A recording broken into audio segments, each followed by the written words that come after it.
Cincinnati has a rich history, full of immigration, growth, revitalization, and restoration. Like any community, Clifton Heights has its treasures, its sacred, unchangeable places.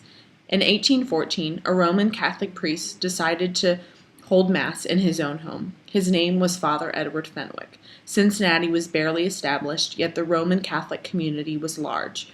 Poor Germans, Swiss, and Irish immigrants filled the pews. In 1821, the Diocese of Cincinnati was established, and then in 1850, the Diocese of Cincinnati became an archdiocese, of which Father Edward Fenwick was the bishop.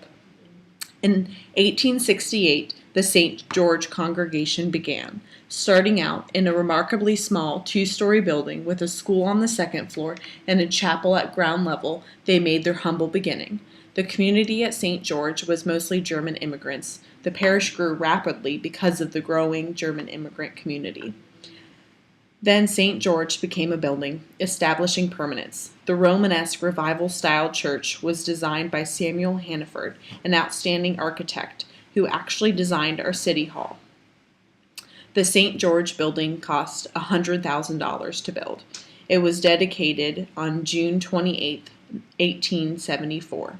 20 years later, there were more than 700 families registered here. With a size like this, St. George was a community cornerstone.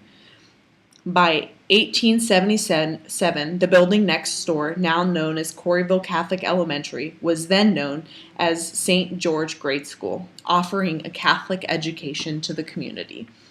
To the west of the building, there once stood a Catholic Teachers College. By 1947, it was replaced with the now still there parking lot. By the 1870s, the University of Cincinnati's growth began to affect the demographics of the Corryville area so greatly that only 60 resident families still called St. George home. Because of this great change, Old St. George began its affiliation with UC. Most of the attendees were students and staff of UC. In 1989, it was announced St. George would be merging with St. Monica. The last Catholic Mass in this building was held on July 27, 1993. The building adopted the title Old St. George. Through the years to come, it would wear many different hats. It was home to a nonprofit organization called Christian Ministries Center. It held a coffee shop, a community center, but reached its end by 2004. Walgreens made an offer to purchase St. George, but because they intended to tear down the building, the offer didn't go through.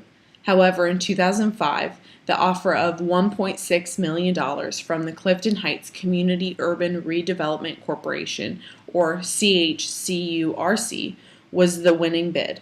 The CHCURC's goal is to improve Clifton Heights.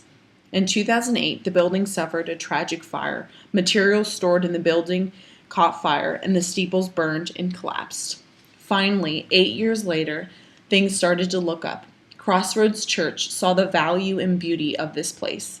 Crossroads is a non-denominational Christian church that is local to Cincinnati. They have several locations around Cincinnati as well as in Kentucky. Crossroads Uptown was meeting at Bogart's and decided it was time to search for something more permanent. Stumbling upon St. George, they decided making an old church home would be so cool. So Crossroads purchased St. George and began its construction. They invested a whopping $10 million into renovating this beautiful church. The product, although very different than what this church looked like after it was built in 1874, is beautiful. The parallels between these two churches runs deeper than just the architecture. The astonishing fact that although separated by 140 years, these churches share similar stories and the same faith. The purpose of this building has not been lost.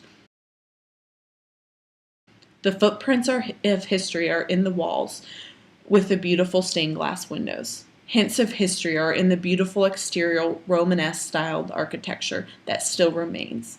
The plaque above the entrance to the sanctuary still reads St. George.